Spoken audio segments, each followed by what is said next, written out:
భాగవతం యమ కింకరులకు యమధర్మరాజు చేసిన హితబోధ. యమ కింకరులకు అజాములుని ప్రాణాలు తీసుకురమ్మని యమధర్మరాజు ఆజ్ఞాపించాడు. యమ కింకరులు అజామిలుని ప్రాణాలు తీసుకురాలేకపోయారు. అప్పుడు తన ఆజ్ఞ వ్యర్థమైనందుకు యమధర్మరాజు ఏమని భావించాడు?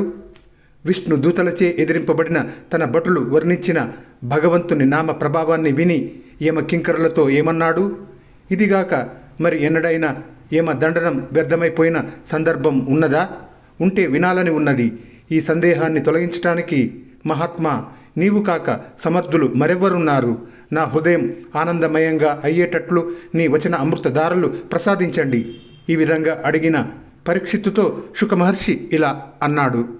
గోవిందుని దూతలచే తిరస్కరింపబడిన వారైన యమదూతలు తమ చేతులలో నుండి విముక్తుడైన అజామిలుని కథాక్రమాన్ని యముని ముందు విన్నవించిన విధాన్ని విశదంగా చెబుతాను విను. యమదూతలు నరకలోకానికి వెళ్ళి తమ నాయకుడైన యమధర్మరాజుతో ఇట్లా అన్నారు.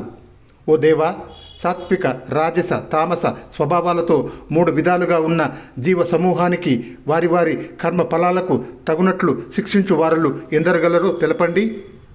దక్షిణ దిశ అధీశ్వరా, నిజమైన శిక్షాధికారివి నీవు ఒక్కడవే అని మా ఉద్దేశం. అట్లా కాకుండా శిక్షించువారు భూమిపై చాలామంది ఉన్నట్లయితే నాశనము చెందని అనగా క్షయ అక్షయములు దాన్ని ప్రత్యక్షంగా లోకములో జీవుల చావు పుట్టుకలు 2 ఎట్లా సంపన్నం అవుతాయి? తరుగని కర్మబంధాలను అనుసరించి శిక్షలను నిర్ణయించేవాడు ఒక్కడే ఉండాలి. అలా కాక అధికారులు ఎక్కువైతే శాసకుడు అనే మాట కేవలం మర్యాద కోసమే కదా. మండలాధిపతులను పరిపాలకులు అన్నట్లు నామమాత్రమే అవుతుంది.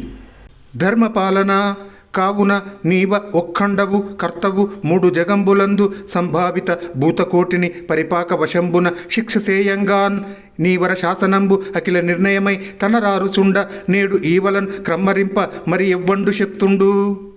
ఓ ధర్మపాలక, ముల్లోకాలలో జన్మించిన ప్రాణికోటిని కర్మ ఫలాలను అనుసరించి శిక్షించటానికి నీవు ఒక్కడవే కర్తవు.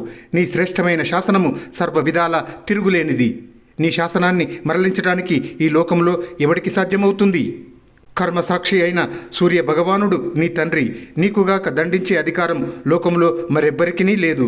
దండింపదగిన వారిని ఉద్దండంగా దండిస్తావు. అందుకనే నిన్ను అందరూ దండధరుడని ప్రస్తుతిస్తారు.